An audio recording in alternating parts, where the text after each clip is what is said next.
G'day ladies and gentlemen, my name's Craig Cobb. I've been trading for 20 years. If you like trading content, hit subscribe. I'm going to take you through Fibonacci retracements right now, making it very simple for you to use Fibonacci correctly. I'm talking about retracements here. I use Fibonacci to help me to decide whereabouts trades that are likely to set up. They can also be used by themselves to know where to buy into a market on a pullback, i.e. buy the dip in crypto language. It's a very simple tool to be used in coinciding with trends, and of course it's another little string in our bow when it comes to being able to read what is true in price in the market. And throughout this series, that's exactly what I've done. If this is the first video you find in this series, please open your BloFin link below. BloFin account with the link below, as they're the sponsor of this material. You'll find a whole course here breaking down how I trade the markets and the tools that I use so that you can learn quickly. Okay, so we're talking about Fibonacci retracements. They're really not difficult, okay? And I know I say that from someone who's been doing this for 20 years, but realistically, everything that I do, everything that I've done over the last 20 or the last 15 years, because that's when I've been full-time trading, it's to come back to simplicity. So if anything, my trading style and routine has become much more rigid and much more basic. And this is where Fibonacci retracements come into it. They don't need to be difficult, but what you do need to have an understanding for is trends. So if you haven't watched that video in this series, please go and watch it, because the definition of higher highs and higher lows is how we use Fibonacci retracements correctly. And of course, in a downtrend, lower highs and lower lows is how we use it correctly. So in an uptrend, what we're doing is we're drawing from the most recent higher low to the most recent higher high. End of story. In a downtrend, the most recent lower high to the most recent lower low. Now, don't worry, I'm going to show this to you in slides, and also then I'm going to take you into the market to show you some examples with what is available right now. You start drawing your fibs from the bottom to the top.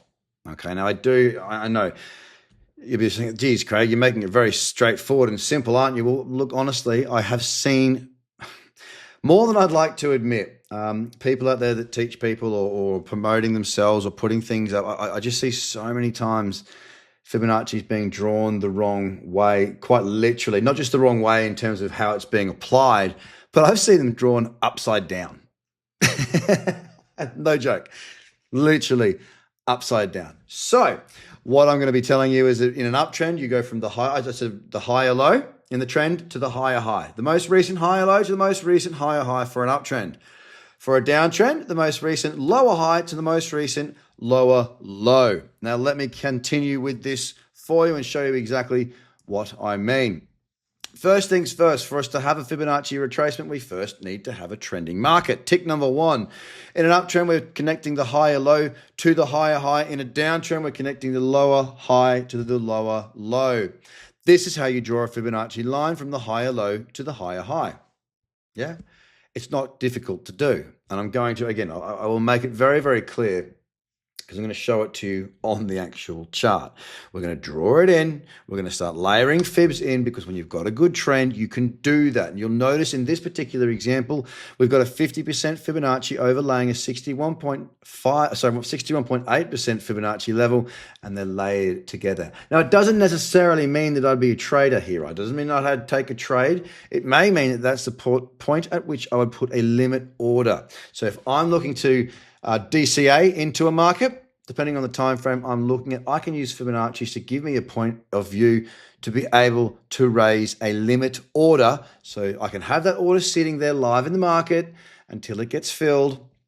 Boof, then I get my position in. Okay, so we can layer those Fibonacci so long as the trend has a clear succession of higher lows and higher highs. We start with the most recent higher low to higher high, and then we can go from the second most recent higher low to the most recent higher high, and I'll show that to you in just a moment. Right now, in fact. Okay, so here we are. This is the top 10. I'm just going to use this as an example because there are plenty enough here. This is a really beautiful thing, actually, using Fibonacci, because it really is quite simple.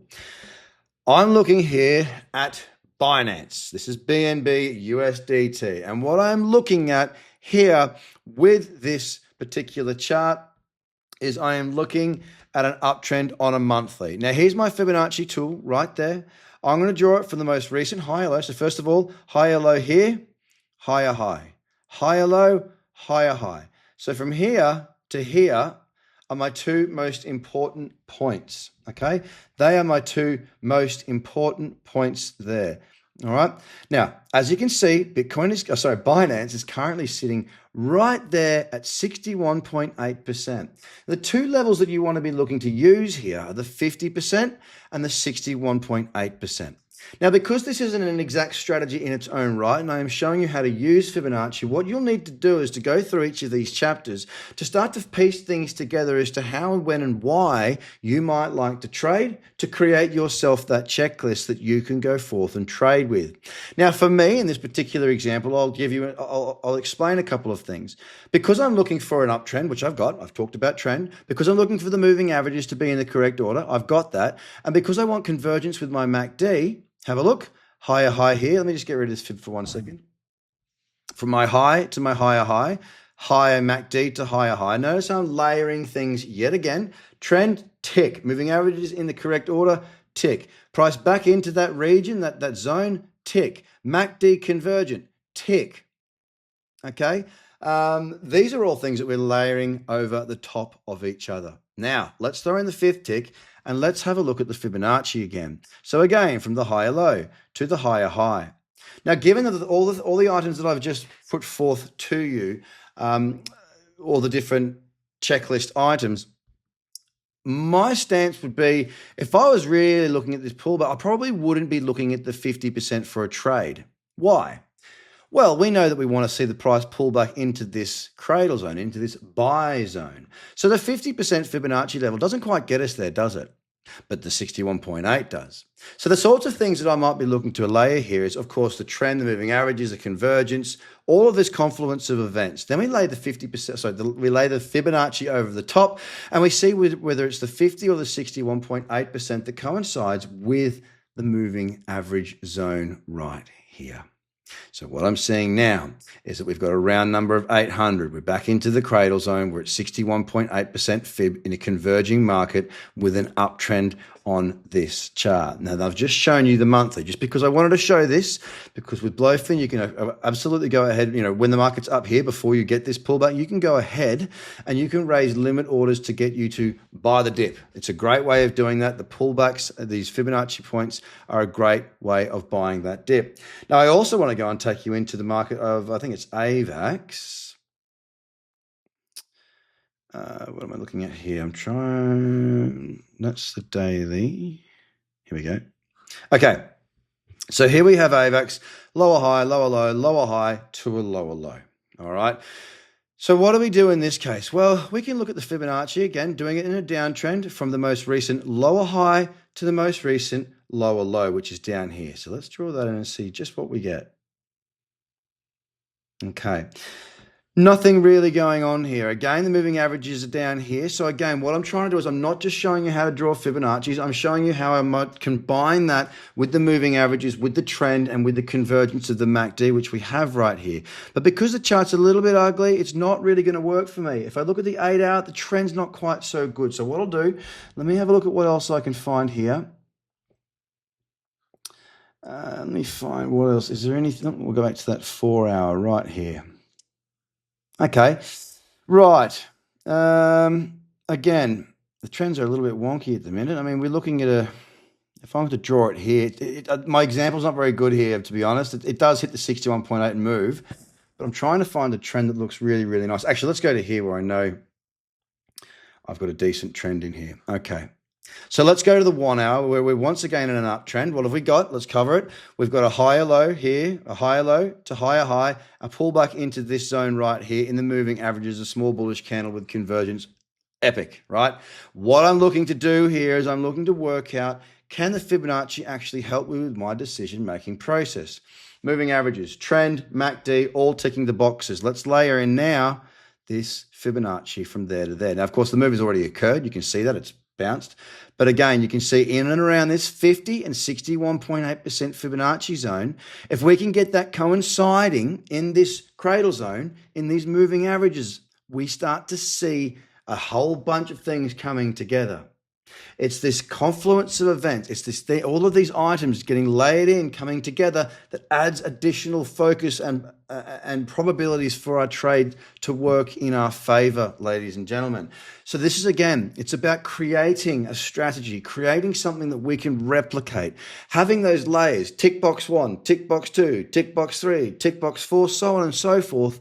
So we know what we're looking at before we actually go into the market.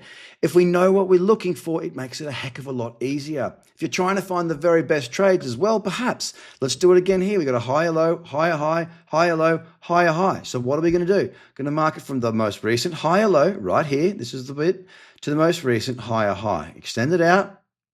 And once again, look at what we've got. The price has pulled back into around this 50 and 61.8 in this zone. Okay, this Fibonacci zone between the 50 and the 61.8. If you can get that to match up with the moving averages being in the correct order in an uptrend with convergence of our indicators like we have, once again, we add another layer to our trading. Okay, another reason to increase that probability of a successful outcome. Now, don't forget, this is not a complete strategy. This is how to use Fibonacci, but I think you're starting to get the idea here. It's about confluence. It's about having a number of different things lined up, and that's what I teach. That's what I've taught for a long time. That's what my traders in my Discord community are using. Now they're going to be up to date on the Fibonacci side of things too, because the strategies don't need Fibonacci, but as you can see, it certainly does add weight. So using these Fibonacci retracements is very, very good for us as traders. Now, I'll give you an example here on broccoli. Why? Well, it's perfect because it hasn't pulled back yet. Here we have a trend, a lower high to a lower low, another lower high, another lower low, another lower high, another lower low. We can very clearly see that this is in a downtrend. There is absolutely no doubt about that at all. Excellent. So now we've got to start to plan this trade out. We've got convergence from this low to this low. Yep, MACD is definitely lower. We've got a really good trend. We've got the moving averages in the correct order. We've got convergence. Notice we're ticking all of these different chapters that you've been through in this particular YouTube series. Now we've got to start to think, if I'm going to short this, where would I like to short it? Enter Fibonacci. Let's go from this lower high to the lower low, mark that in here. And what you'll notice is that the 61.8 and the 50 are right in and around these moving averages, the zone for which I'll be looking for a short. I can also go ahead now and I can do a double fib and see if there's anything there. So what we do is we've gone from the most recent lower high to the most recent, well, to the lower low, right? Then we can go from the last lower high to the lower low. All right. We've got the 50% and the 61. So what I'm seeing now is I want something back into this region right here. All right. I'm layering things over the top. You can also even go as far back as that if it's going to add any difference, and it actually probably would. Let me do a third one in here. I'm not trying to complicate things, but this is the reality of how you use Fibonacci, okay? Back in we go. We can quite clearly see I've got a 38.2, I've got a 61.8 and a 50% right in and around that same area. Now, what this can lead me to do is to go, okay, I'm going to wait until price pulls back into this region here, as that does appear to be the best place that I could possibly have a high probability short position. Once you've got that strategy in place and you start to layer all these items in, you're going to see, and you take your sloping trend lines out, you are going to see an improvement in the way that you think, the clarity of decisions that you come out with, and just the way that you read the market. So before you start trading, of course, use the link below in the description to open your BloFin account. There's videos on how to go long, how to go short, and how to use the platform there as well. Now, I'm going to move on to the next chapter, but I hope you've enjoyed this Fibonacci section. It is another layer to our checklist. Have a great day, and bye for now.